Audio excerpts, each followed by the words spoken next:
porque só o Senhor tem palavra de vida eterna, em nome de Jesus. E você diz amém. Amém? Glória a Deus. Glória a Deus. Segunda Reis, capítulo de número 2, verso de número 19.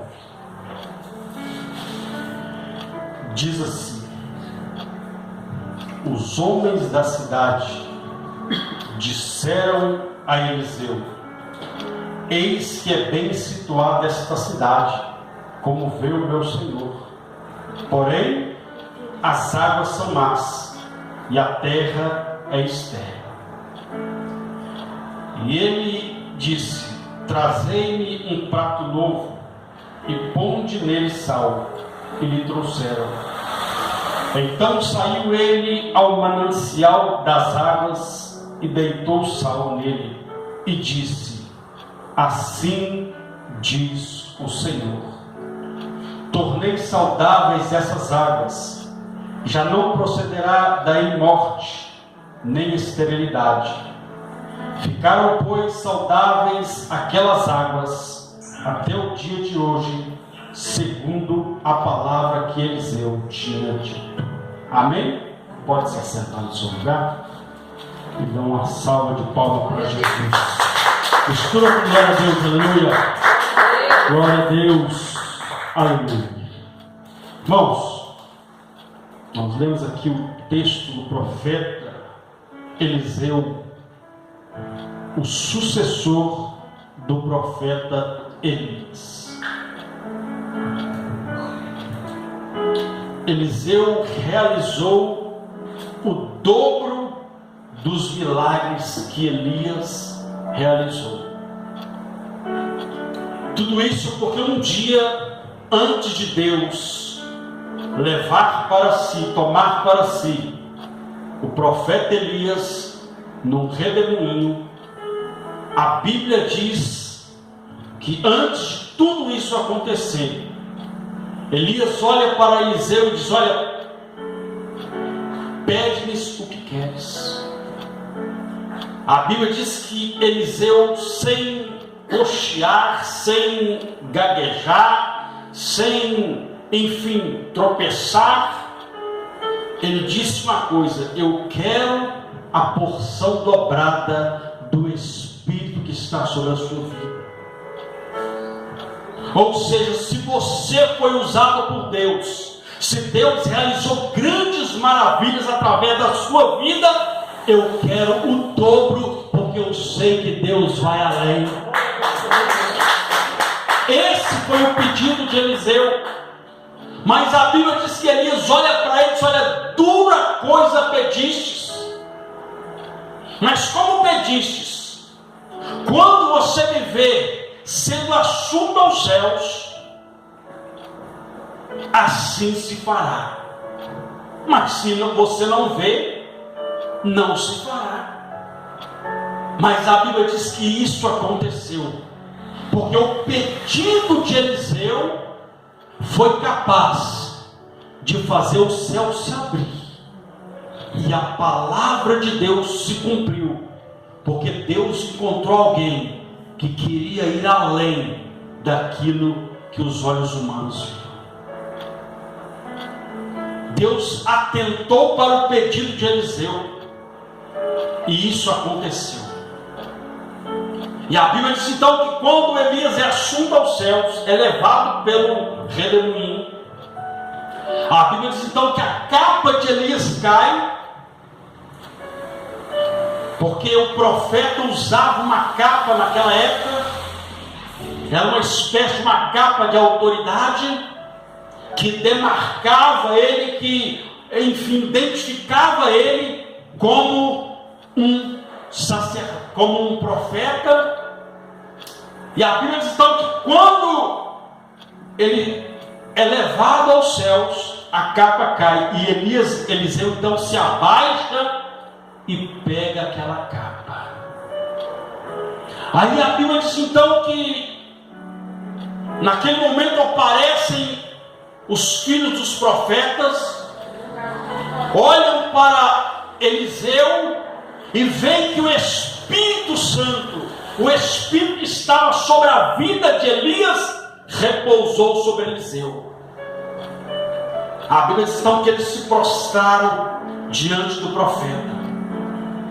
A Bíblia diz então que eles olham para Eliseu e dizem: olha, temos aqui uns 50 homens.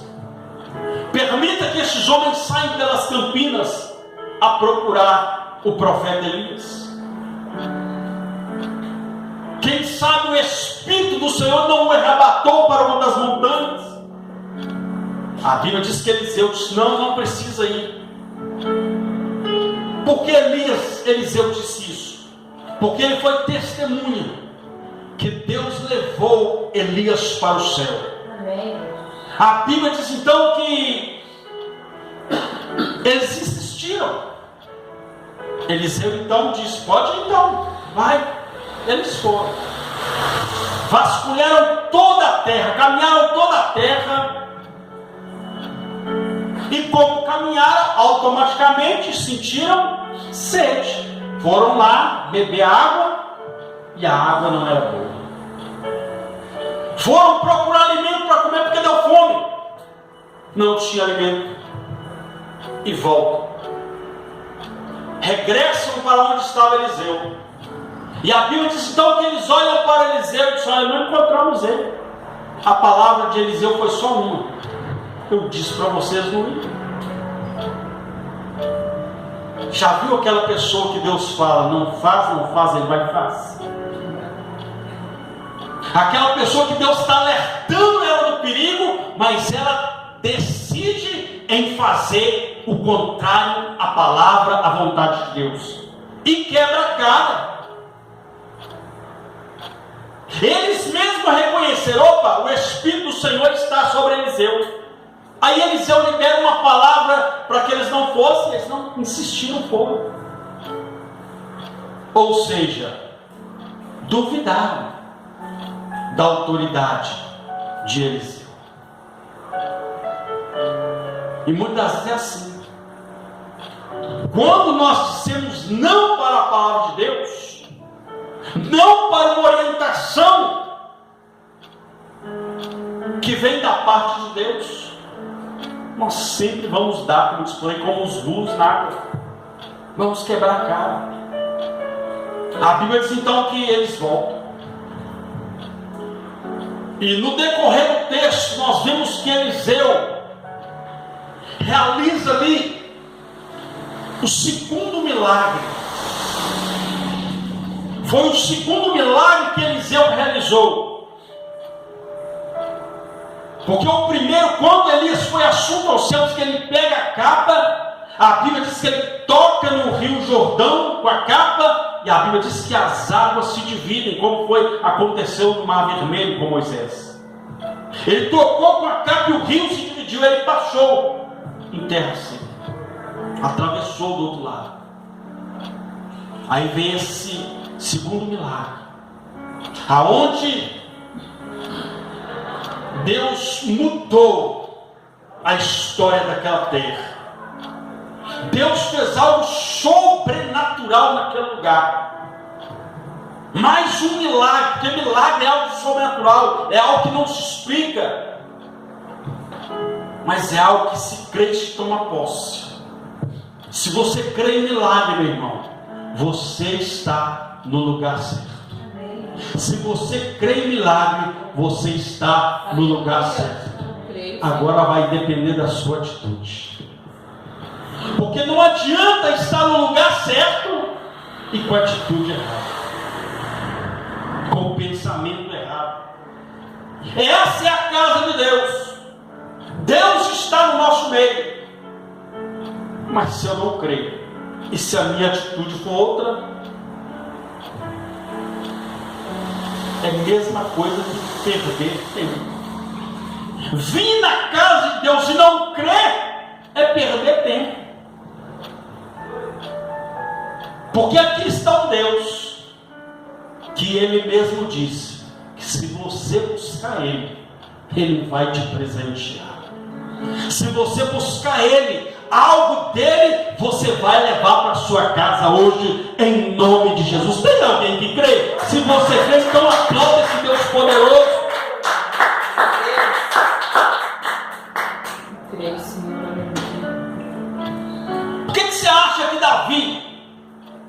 Ele foi tão enfático em dizer: hoje me alegrei quando me disseram, vamos à casa do Senhor. Ele mesmo diz que o prazer dele é estar nos átrios da casa do Senhor. Ele fala que ele vai, que ele aprende na casa do Senhor. Tem pessoas que querem aprender de Deus, que querem conhecer Deus, que querem ver a manifestação de Deus, mas não vê na casa de Deus, não tem prazer na casa de Deus. Aí as coisas começam a sair fora do lugar. Aí elas fazem aquela célebre pergunta: será que Deus não está vendo o que eu estou passando? Será que Deus não está comigo? Deus vai estar com quem não quer estar com Ele. Deus não vai estar com quem não está nem aí para a palavra dele. Então aqui aconteceu algo sobrenatural. Mas para que isso acontecesse, alguns pontos, algumas coisas foram necessárias para que o milagre de Deus acontecesse. A primeira coisa que aconteceu, que nós observamos neste texto, é que aqueles homens andaram toda aquela terra, foram procurar Elias, é verdade, mas começaram a vasculhar a terra. E quando eles chegam diante do profeta Eliseu, a palavra deles foi só uma: olha, o lugar em que nós estamos é muito bom. O lugar em que nós estamos, a habitação é joia. Mas, porém, as águas são más. Para eles falar que as águas são más é porque eles experimentaram. Para que eles falar que a terra era estéril é porque eles foram procurar fruto e não tinha. Se tinha, estava podre. Ou seja, eles relataram, eles colocaram o problema, a situação diante do representante de Deus. Quem era o representante de Deus ali? Era o profeta Eliseu. Se Elias estivesse ali, eles iam relatar para Elias. Mas o profeta da vez, o pastor da vez ali, era o profeta Eliseu. Ou seja, eles apresentaram a sua dificuldade diante do pastor que eles tinham. Tem gente que quer ver milagre, mas muitas das vezes o pastor de outra igreja sabe a dificuldade dele. O irmão que nem comunhão muitas das vezes tem com Deus sabe o problema dele, mas o pastor dele não sabe. Então nós temos que valorizar a autoridade espiritual de Deus que Ele colocou para cuidar das nossas vidas. Há uma responsabilidade sobre a minha vida: cuidar da sua alma, zelar pela sua alma, trazer alimento espiritual para a sua vida. Mas a Bíblia diz que nós temos que ter um pastor. Se nós somos ovelhas do rebanho do Senhor, nós temos que ter um pastor. Então não existe pastor sem ovelha, mas também não pode existir ovelha sem pastor, porque uma ovelha sem pastor, ela está destinada a cair na boca dos lobos que estão ali fora.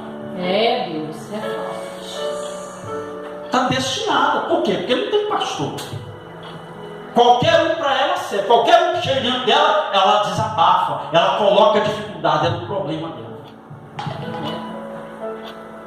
Então a primeira atitude deles foi: vamos relatar o problema para quem pode ser o canal de bênção para a nossa vida, que é o pastor Eliseu. Então nós estamos aqui hoje, mas temos que entender que nós temos um pastor. Glória Que a Deus. você tem um pastor. Glória a Deus. Glória a Deus. E acima desse pastor tem um que é maior. O nome dele é Jesus Cristo. Aleluia, Deus. Então você tem dois confidentes: aquele que pode todas as coisas e aquele que Ele colocou para cuidar da sua alma. Tem gente que tem 10 pastores. Não, meu pastor é o Silas Malafaia, no outro dia meu pastor é Ré Soares, no outro dia é o Ed Macedo, e por aí vai. Aí a vida começa a desandar, a pessoa não sabe por quê. Porque não tem um pastor, ela não tem. Infelizmente a palavra não tem. Não tem.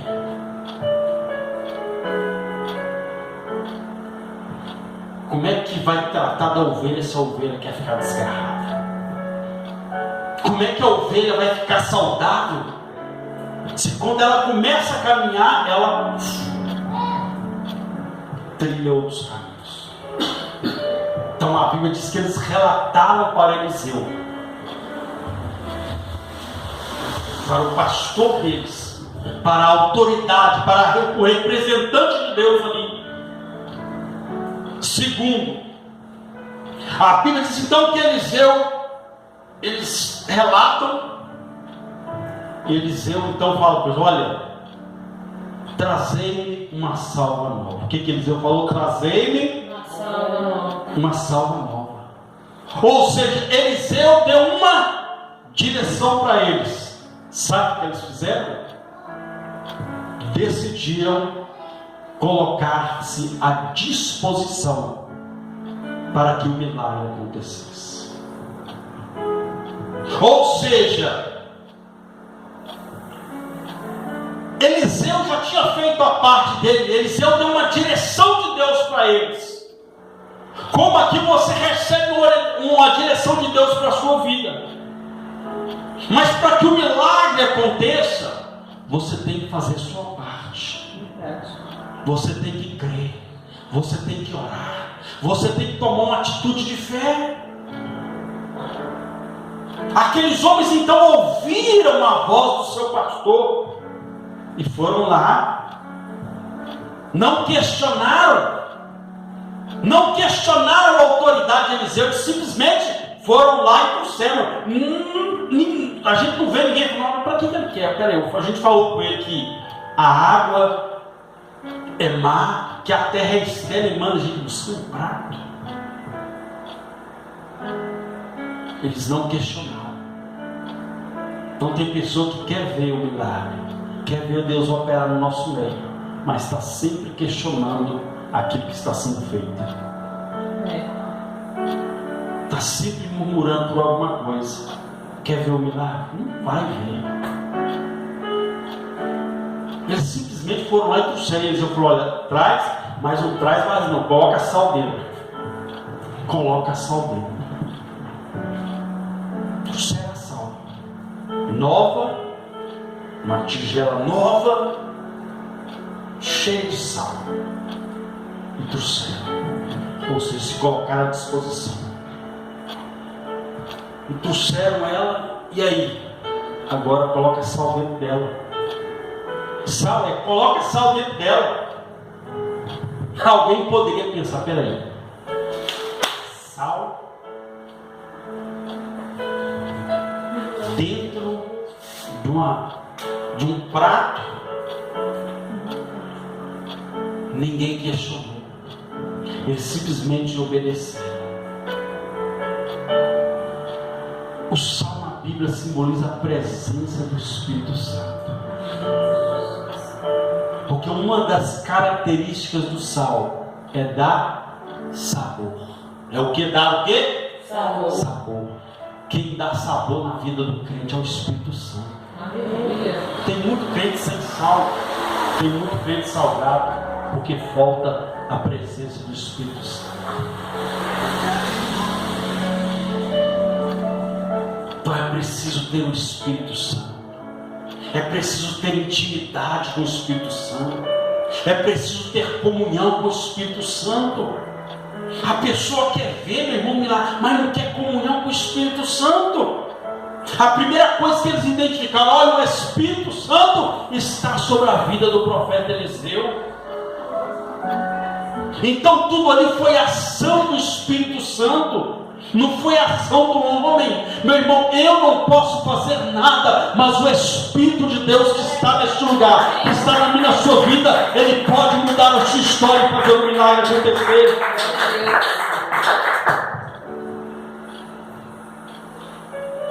Então tem que haver busca do Espírito Santo, tem que haver busca de poder. Mas recebereis poder.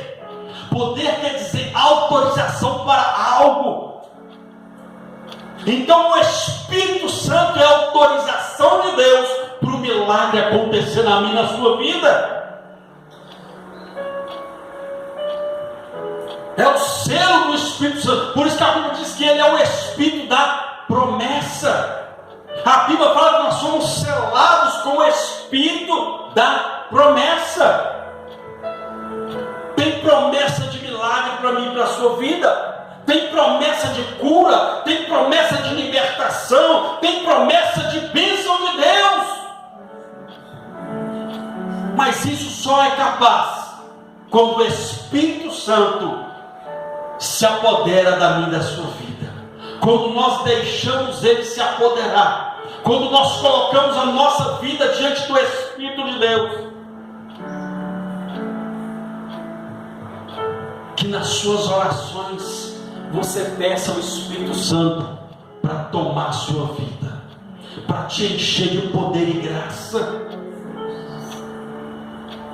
Elias falou: traz a salva, traz a vasilha, mas coloca sal nela. Traz. A vasilha simbolizava a vida. A nossa vida, colocar a nossa vida à disposição para Deus operar. Mas vasilha sem sal, vida sem o Espírito Santo, não tem como ver o sobrenatural acontecer. Então ele diz: traz a vasilha, mas coloca sal nela. Aí a Bíblia diz que Eliseu então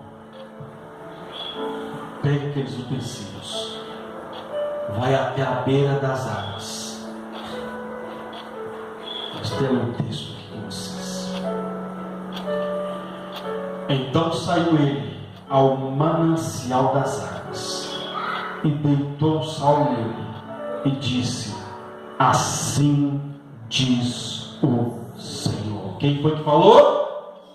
Quem foi que falou? Foi o Senhor. Assim diz o Senhor. Quem prometeu o milagre foi Deus, mas a Bíblia diz que ele acreditou conforme a palavra do Senhor. Então meu irmão, se nós cremos na palavra de Deus, se nós nos apegarmos a crer na palavra de Deus, nós viveremos uma vida de milagre. O Senhor falou: se nós guardarmos essa palavra, se nós guardarmos ela no nosso coração, além de nós não pecarmos contra Ele, porque a Bíblia diz, o salmista: guardei a tua palavra no meu coração para não pecar contra ti. Além dela nos afastar do pecado, essa palavra também nos purifica. Porque o próprio Jesus disse lá no livro de João, capítulo 17, ele disse: Senhor, Pai, santifica-os na verdade, pois a tua palavra é a verdade. A Bíblia diz que ele chegou na beira do rio e diz: assim diz o Senhor, assim diz o Senhor, sararei essas águas e essa terra não será mais estéril. Aleluia. Glória a Deus, aleluia. A terra não será mais estéril. A minha, a sua vida não haverá esterilidade a partir do momento que nós cremos na palavra de Deus. Quando nós nos apegarmos a esta palavra, a Bíblia diz que vai chegar um tempo que o povo vai ter fome vai ter sede, mas não é de pão nem de água, é da palavra. Só que o que vai acontecer? Essa palavra não vai estar mais aqui. O Espírito Santo já não vai mais estar aqui. Sabe por quê? Porque nem eu e você vamos estar aqui. Porque quem crê na palavra sabe que o céu é o seu lugar, sabe que o céu te espera. Quem não crê na palavra, para ele o final é aqui, é acabar aqui. A Bíblia diz que Deus não é Deus de mortos, Ele é Deus de vivos. A carne pode morrer, mas o Espírito continua vivo na presença de Deus. Então ele acreditou na palavra. Ele teve uma atitude de fé mediante a palavra, porque ele disse: assim diz o Senhor. Então foi o próprio Deus que falou: olha, pega o sal, coloca na vasilha e joga na água. Mas ele não questionou. Deus, mas a água está ruim, coloca o sal, que a água vai ficar boa.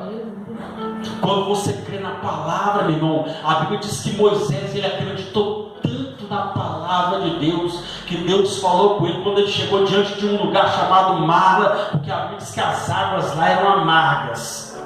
O povo foi beber, eu já até falei sobre isso aqui, é a mesma coisa de o chá de boldo que a gente tomava antes. É ruim demais que trem. Mas a Bíblia diz que ele falou: Moisés, olha para o lado. E eu disse: estou vendo uma árvore. Pega uma galha daquela árvore. Vai para quê, Senhor? Joga na água. Vai para quê, Senhor? Joga na água. Porque se você crê, esse pequeno pedaço de pau vai virar um adoçante de água. Aleluia. Deus é poderoso para fazer pau virar adoçante de água, meu irmão. O sal foi como se estivesse jogando açúcar e as águas ficaram potáveis. As águas ficaram potáveis. Aos olhos humanos era para a água ficar salgada. Sal na água, ela vai ficar salgada.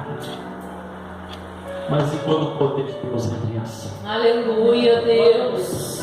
Quando Deus coloca a mão, a lógica humana não vale. Vou repetir de novo: quando Deus coloca a mão, a lógica humana cai por terra, porque o milagre só vem daquele que pode todas as coisas, e nós temos que crer na palavra dele.